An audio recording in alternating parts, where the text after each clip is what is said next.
الو صديقه نشوه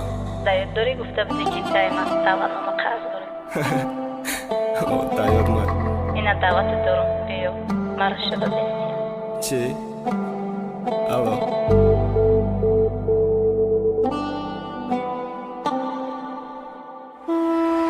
به اقلاکی محالیم نمانده یا شوخی و تولی عبدادهی دهی سلطره شوکی داد که قصد جانی ما کدک یا تو برقصد کدی اول غریبم کدی بعد آکش مستو پس کدی ای اصلی ای ما رفته من ندادم مرقد رفتن دا گفتم نرکی مامانم دا برک جدایی را بینم کدی دعوت دارم دا تویم غم دایش چار پرم کدی تو ما دل سوزی تیم ای سر بمونه دل سوزی تمی باشه نکه تای خونه دا ما سر خورم دا سالانت سر شو نکه ما قتید بازی کدم پریزش دعوت نامد بود بریدم بلد بازی دا مقصدم بای دادم بود بدبختی من میخوایی خرسندیم ندادگ روزت سی یکمی می توی من موندم روزی زود روزت من دیگه کس خوشبختم که نه که تو نتونستی من قتید بدم میخواستم مت باشه نخواستی رشک دوست داری من سببی شو کده رفتنی تو یا که سوزان خواستی بو سوز ما ایتنی تو روزی تویوت بشه همه راست ما پشی خانه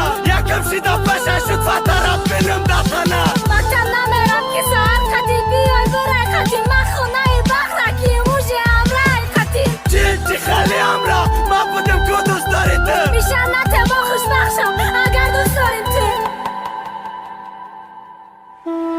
چی خطره باری دیگه میبینه ای چشمی ما وقتانام تا دا پشم گیرن مجی قرشکی ما بشکنم و دست ترکی قپا یک جایی ترا پاشا کلتا میکنم سکره بجی قپایی ترا حسیات درد نداد چی خیلی دیدی اشکاما دیلت حس که چی خیلی بغم گذراندم ششم ما روزی تویم هیچ گو نکن تو فقط تماشا کن من خیانت کارم کو دیگر بخت تلاش کن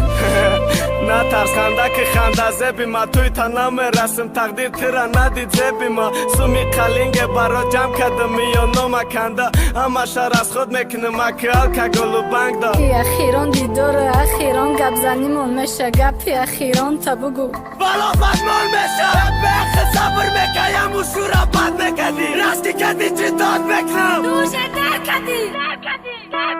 اومدم پشی ماشینی زکسش نمه ایستادم دلش بمشه نمیسوزم نگاه کده ایش دارم دلی همه سوخت است دیده چشمای پری آما دل شد خویت کدک مرا دیده که افرما خیالم بایی کارم من نکنم توی مرا ای بنام و سینم پرتایم و توی مرا پرتافتی وقتی که نینده به من خوشبخش اکی را برای نای توی دیگه لوچی سخن نکن تمام آزی میبریمش بگی دست پتک بفرقشه یک بار بینیم راجتا با تمام همیشه کن